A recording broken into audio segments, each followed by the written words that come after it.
5 litre তেল স্বপ্নে দেখছো তোমরা, এবার কনফার্ম। এই গাড়ি কি ঠেলা যায়? হ্যাঁ, এই তেলের ক্রাইসিস এইরকমের কি দেশ চলে না, মানুষ চলতে পারে? আর পাইরে দিচ্ছি না, গাড়ি বাড়ি যাওয়া হোক, ঠেলা দিয়ে চলে যেতে হবে এখন বাড়ি। আগে একটু জিরেই নেই। আপনার কি হয়েছে? এসে দেখলাম মোটরসাইকেল ঠেলতে ঠেলতে নিয়ে যাচ্ছেন, তেল নাই নাকি? আরে বাবা, তেল ফুরিয়ে গেছে সেই 2-3 কিলোমিটার দূরিতে। এই মোটরসাইকেল ঠেলতে ঠেলতে আইছি, জীবনটা বাইরে হয়ে যাচ্ছে। এখন মনে হচ্ছে কি যা আমি মনে হয় 1 বছর ধরে রোজা, এইরকমের মনে হচ্ছে আমার কাছে। কাকা আপনি তো সেই জায়গা মতন আইছেন, হ্যাঁ তো সেই বাঘের দুধও পাওয়া যায়।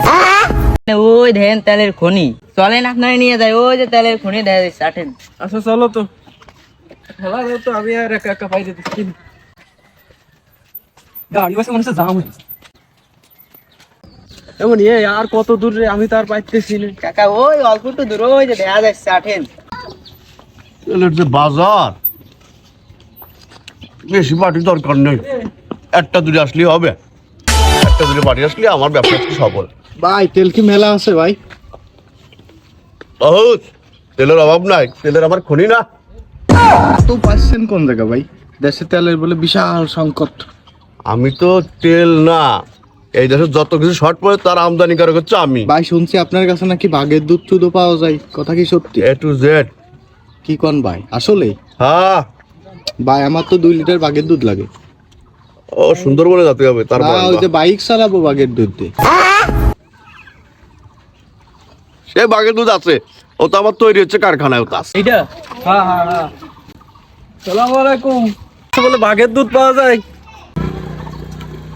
না বাবু, আমার কাছে তেলের খনি আছে, আমার কাছে বাঘের দুধ নাই।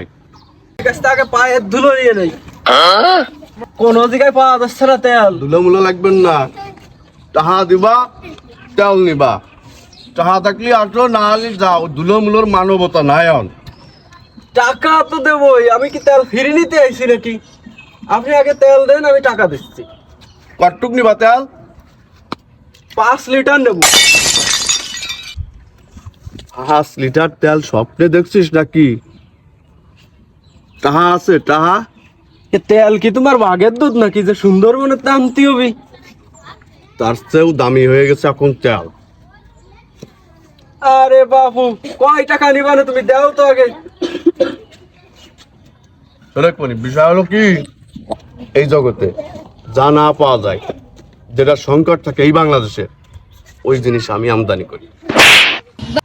আর তেল কোনো ব্যাপারই না, আমার কাছে হলে তেলের খনি আছে।